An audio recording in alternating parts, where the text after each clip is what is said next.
வணக்கம் மக்களே, நான் தான் உங்கள் ஆர்ஜே. எல்லோரும் எப்படி இருக்கீங்க? நான் ரொம்பவே நல்லா இருக்கேன். இன்றைக்கி நம்ம ஆர்ஜே இன்ஃபோ பாக்ஸ் சேனலில் பார்க்க போகிற தகவல், கோல்டு லோன் நம்ம வாங்குறப்ப, அதாவது தங்க நகை கடன் நம்ம பேங்க்கில் வாங்குறப்ப பார்த்திங்கன்னா அதுக்கான ரூல்ஸ் வந்து ஆர்பிஐ இப்போ மாற்றிருக்காங்க அப்படின்றாங்க. அண்ட் இந்த ரூல்ஸ் வந்து பார்த்திங்கன்னா ஒரு சிலருக்கு சில கஷ்டத்தை ஏற்படுத்தியிருக்கு அப்படின்றாங்க. அண்டு என்னோட ஃப்ரெண்டோட சிஸ்டர் வந்து இதை ஃபேஸ் பண்ணியிருக்காங்க. அவங்க தான் என்கிட்ட சொன்னாங்க.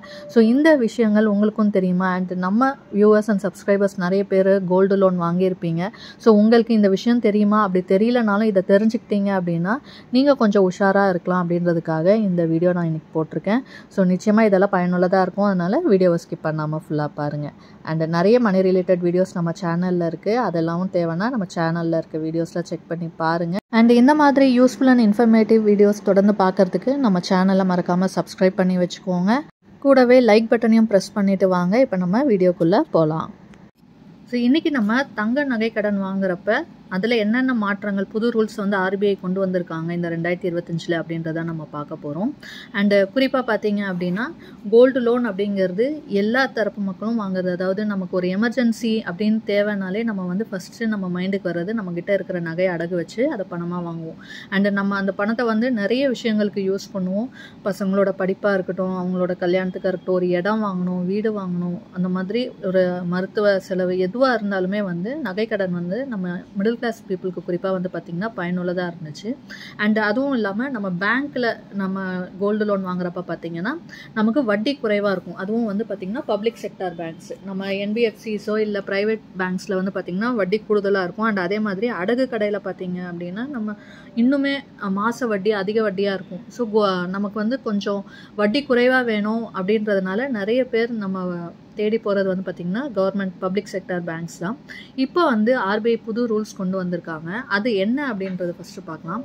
அதாவது நம்ம இதுக்கு முன்னாடி நகையெல்லாம் வச்சுருப்போம் இல்லையா அடகுக்கு, அதில் வந்து யூஸ்வலாக என்ன பண்ணுவோம் அப்படின்னா நம்ம ஒவ்வொரு வாட்டியும் அடகு வைக்கிறப்ப, இப்போ ஒரு வருஷத்துக்கு அடகு வைக்கிறோம் அப்படின்னா நம்ம நிறைய பேர் வந்து பார்த்திங்கன்னா வட்டியோ அசலையோ நம்ம கட்ட மாட்டோம். கடைசியில் முடிகிறப்போ வந்து பார்த்திங்கன்னா என்னென்னா பேங்க்கில் நம்மளை கேட்பாங்க. ஸோ அப்போ வந்து அந்த வட்டியை மட்டும் நம்ம கட்டிட்டு திரும்ப மறு அடகு வச்சுருவோம். ஸோ இந்த மாதிரி நிறைய பேர் வந்து பண்ணிகிட்ருக்கோம். அந்த மாதிரி இனி பண்ண முடியாது அப்படிங்கிறது தான் ஆர்பிஐ கொண்டு வந்திருக்க ரூல்ஸு. அதாவது நம்ம ஒரு வருஷத்தில் நகையை வந்து திருப்பணும். நம்ம அசலையும் வட்டியும் கட்டி நகையை திருப்பிட்டு திரும்பவும் புதுசாக தான் நம்ம வந்து இன்னொரு அக்கௌண்ட் நம்ம வந்து வைக்கணுமே தவிர நம்ம அதுலேயே வந்து வெறும் வட்டியை கட்டிட்டு மறு அடகு வந்து அப்படியே வைக்க முடியாது அப்படின்னு சொல்லியிருக்கிறாங்க. ஸோ இதனால் வந்து நிறைய பேருக்கு ப்ராப்ளம் வந்திருக்கு. அதாவது நான் சொன்னேன் இல்லையா, என் ஃப்ரெண்டோட சிஸ்டர் அவங்க வந்து பார்த்திங்கன்னா இந்த மாதிரி தான் வச்சுருக்காங்க. திடீர்னு அவங்களுக்கு இந்த மாதிரி தெரியவும் அவசரமாக போய் நகையை வந்து மீட்டே ஆகணும் அப்படின்னு சொல்லியிருக்காங்க.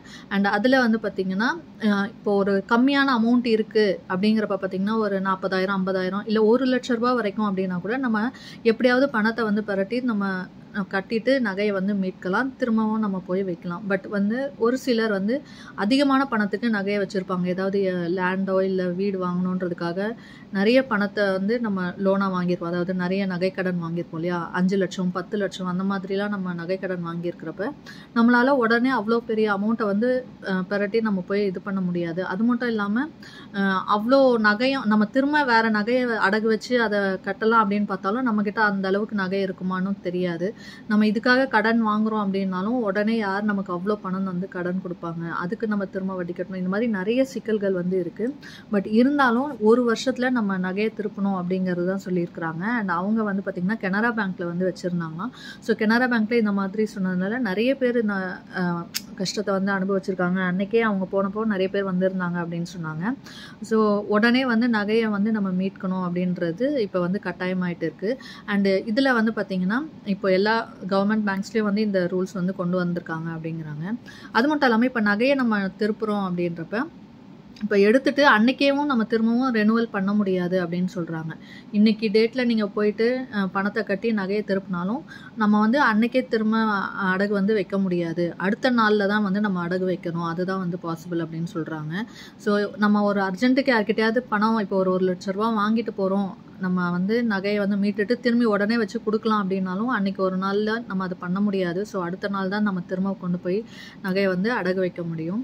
அண்ட் அது மட்டும் இல்லாமல் நமக்கு வந்து கவர்மெண்ட் வந்து இந்த ரூல்ஸ் கொண்டு வந்திருக்காங்க. அந்த எதுக்காக அப்படின்னு பார்த்திங்கன்னா நிறைய பேர் வந்து நம்ம நகையை வந்து அடகு வைக்கிறோம், பட் யாருமே திரும்ப மீட்கிறது இல்லை. அந்த நகையெல்லாம் வந்து பார்த்திங்கன்னா ஏலத்துக்கு தான் வருது. ஸோ அந்த பேங்க்கில் வந்து பார்த்திங்கன்னா நிறைய நகையாக இருக்குது, திருப்ப மாட்டேங்கிறாங்க அப்படின்றாங்க. ஒரு சிலர் வந்து திரும்ப திரும்ப அப்படியே வச்சுட்டு நகையை வந்து மீட்காமலே போகிறதுனால, போகும்போது வட்டியும் அசலும் சேர்ந்து அதிகமான அமௌண்ட் இருக்கிறதுனால என்ன பண்ணுறாங்க, நகையோடைய வேல்யூவோட இது அதிகமாக இருக்குன்னு அதை வந்து மீட்காமலே போயிடுறாங்க. ஸோ அந்த மாதிரி நிறைய நகைகள் வந்து பேங்க்கில் இருக்கிறதுன்னு சொல்கிறாங்க. அண்ட் அது வந்து ஏலத்துக்கு போகிறதுனால அது வந்து நகையை வந்து மீட்க முடியாமல் போகிறது அப்படின்ற ஒரு சுச்சுவேஷன் வரதுனால ஆர்பிஐ வந்து ஸ்ட்ரிக்டாக கொண்டு வந்திருக்காங்க.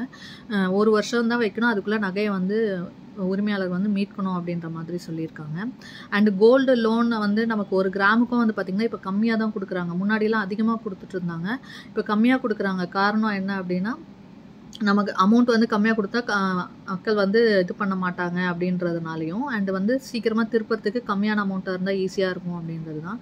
பட் அப்படி இருந்துமே நிறைய பேர் வந்து நம்ம திரும்ப வந்து எடுக்காததுனால இந்த மாதிரி சிச்சுவேஷன் வந்து வந்திருக்கு. அண்ட் இப்போ திரும்ப இன்னொன்று என்ன சொல்லியிருக்காங்கன்னா, 1 இயர் வந்து மேக்ஸிமம் அதுக்குள்ளே ரெனுவல் பண்ணணும் அப்படின்றதும், அண்ட் அதாவது நகையை திருப்பணும் அப்படிங்கிறதும், அண்ட் அது மட்டும் இல்லாமல் இல்லைனா இஎம்ஐ ஆப்ஷன்ஸ் கொண்டு வரணும் அப்படிங்கிறதையும் ஆர்பிஐ சொல்லியிருக்காங்க. இஎம்ஐ ஆப்ஷன்ஸ் வந்து ஒரு சில பேங்க்ஸில் இப்போ இருக்குது, பட் எல்லா பேங்க்ஸ்லையும் இன்னும் கொண்டு வரல. பேங்க்கில் கேட்டால் அதெல்லாம் இனி ஒவ்வொன்றா வந்து அமல்படுத்தும் அப்படின்ற மாதிரி சொல்கிறாங்க அப்படின்னாங்க. அண்டு எந்த பேங்க்கில் நான் சொன்னும் போது என் ஃப்ரெண்டோட அவங்க வந்து கனரா பேங்க்கில் சொல்லியிருந்தாங்க. அண்ட் இந்தியன் பேங்க்லேயுமே வந்து இதே மாதிரி ரூல்ஸ் தான் வந்து கொண்டு வந்திருக்காங்க அப்படிங்கிறாங்க.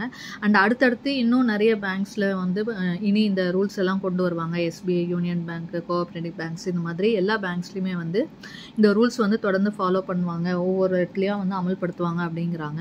அண்டு நீங்கள் யாராவது ஃபேஸ் பண்ணியிருக்கீங்களா இந்த சுச்சுவேஷனை அப்படின்றதையும் சொல்லுங்கள். அண்டு நீங்கள் எந்த பேங்க்கில் வந்து அடகு வச்சுருக்கீங்க, இல்லை அங்கே என்ன உங்களுக்கு இன்ஃபர்மேஷன் சொன்னாங்க அப்படின்றதையும் கமெண்ட்டில் சொன்னீங்கன்னா இன்னும் பார்க்குற நிறைய பேருக்கு யூஸ்ஃபுல்லாக இருக்கும். அண்டு நீங்கள் வச்சுருக்கிற பேங்க்கில் இது வரைக்கும் எந்த இன்ஃபர்மேஷன் வரல அப்படின்னாலும், நீங்கள் ஒரு 1 இயர்க்கு அடகு வச்சுருக்கீங்க அப்படின்னா முன்னாடியே போய் செக் பண்ணி பாருங்கள். ஏன்னா இன்கேஸ் நம்ம வந்து ஒரு வச்சு 1 இயர் ஆக போகுது, இன்னும் ஒரு வாரம் 10 நாள் இருக்குது, இல்லை 1 மாதம் தான் இருக்குது அப்படின்னாலும் நீங்கள் இப்போவே அதுக்கான முயற்சி எடுத்தீங்கன்னா கொஞ்சம் பணத்தை வந்து நம்ம பெரட்டி எடுத்துகிட்டு போயிட்டு அந்த நகையை வந்து மீட்க முடியும். ஸோ அதனால தான் இன்றைக்கி இந்த வீடியோ போட்டிருக்கேன். ஸோ முடிஞ்ச அளவுக்கு நகையை வந்து 1 வருஷத்தில் வந்து திருப்பறதுக்கு பாருங்கள். அண்டு புதுசாக அதாவது திரும்ப வைக்கிறீங்கன்றப்ப நீங்கள் ஒரு விஷயம் என்ன பண்ணலாம் அப்படின்னு பார்த்தீங்கன்னா, ஸ்ப்ளிட் பண்ணி வைக்கலாம். அதாவது இப்போ ஒரு 10 சவரன் நீங்கள் அடகு வச்சுருக்கீங்க, இதுக்கு முன்னாடி ஒரே அக்கௌண்ட்டில் வச்சுருக்கீங்க அப்படின்னா, திரும்ப அடகு வைக்கிறப்ப பார்த்தீங்கன்னா அந்த நகை 2-3 நகையாக இருக்குன்னா பிரித்து வைங்க. 4 சவரன் 3 சவரன் 3 சவரன் இந்த மாதிரி பிரித்து தனித்தனியாக வச்சோம்னா நம்ம மீட்கிறதுக்கு ஈஸியாக இருக்கும். இப்போ ஒரு கொஞ்சம் அமௌண்ட் வரப்போ பார்த்தீங்கன்னா ஒரு 4 சவரன் நகையை நீங்கள் தனியாக மீட்டு எடுத்துடலாம். திரும்ப கொஞ்சம் அமௌண்ட்டை நீங்கள் கட்டுறப்ப பார்த்தீங்கன்னா 3 சவரன், இந்த மாதிரி தனித்தனியாக ஸ்ப்ளிட் பண்ணி வைக்கிறப்ப நம்ம ஈஸியாக எடுத்துடலாம். இதே மாதிரி தான் அமௌண்ட்டாக இப்போ நீங்கள் பெரிய அமௌண்ட்டை 5 லட்ச ரூபாய்க்கு வைக்கிறீங்கன்றப்ப அதையே பிரித்து வைங்க. ஒரு 2 லட்ச ரூபா 2 லட்ச ரூபா இந்த மாதிரி இருக்கிறப்ப நம்ம நகையோ பணமோ அந்த அமௌண்ட்டுக்கு எக்ஸாம்பிளுக்கு நான் சொல்லியிருக்கேன். ஸோ நீங்கள் பிரித்து வச்சிங்கன்னா திரும்ப எடுக்கிறதுக்கும் ஈஸியாக இருக்கும். ஏன்னா நம்ம இல்லைனா மொத்தமாக இப்போ 5 லட்ச ரூபானா 5 லட்ச ரூபா கட்டினா தான் நம்ம அதை மொத்தமாக எடுக்க முடியும். இதே நீங்கள் ஸ்ப்ளிட் பண்ணி வச்சிங்கன்னா நீங்கள் ஒரு 1 லட்ச ரூபா சேர்த்து கொண்டு போய் கொடுத்தீங்கன்னா அந்த நகையை தனியாக எடுத்துடலாம். ஸோ நம்ம நகையும் நமக்கு பாதுகாப்பாக வரும். ஏன்னா இப்போது கோல்டோட ரேட் வந்து பார்த்திங்கன்னா பயங்கரமாக ஏறிட்டு இருக்குது. ஸோ இந்த டைமில் நம்ம நகையை வந்து கட்டாமல் விட்டோம் அப்படின்னா அது நமக்கு தான் லாஸ். அதனால் முடிஞ்ச அளவுக்கு பணத்தை கட்டி நகையை திருப்பறதுக்கு பாருங்கள். அண்டு புதுசாக வைக்கிறப்ப இந்த மாதிரி ஸ்ப்ளிட் பண்ணி வைக்கிறதுக்கு ட்ரை பண்ணுங்கள். கண்டிப்பாக இது உங்களுக்கு யூஸ்ஃபுல்லாக இருக்கும்.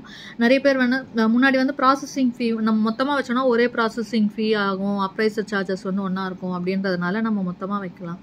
பட் அந்த அமௌண்ட்டுக்காக பார்த்தோம் அப்படின்னா நம்மளோட நகையை நம்ம இழக்கிற மாதிரி இருக்கும். ஸோ நீங்கள் ஸ்ப்ளிட் பண்ணி வைக்கிறது பெஸ்ட்டு தான். பட் அதுக்காக ப்ராசஸிங் ஃபீ எக்ஸ்ட்ரா கொடுக்க வேண்டியது இருக்கும். அண்ட் அப்ரைசர் சார்ஜஸ் நம்ம கண்டிப்பாக எக்ஸ்ட்ரா கொடுக்குற மாதிரி தான் இருக்கும்.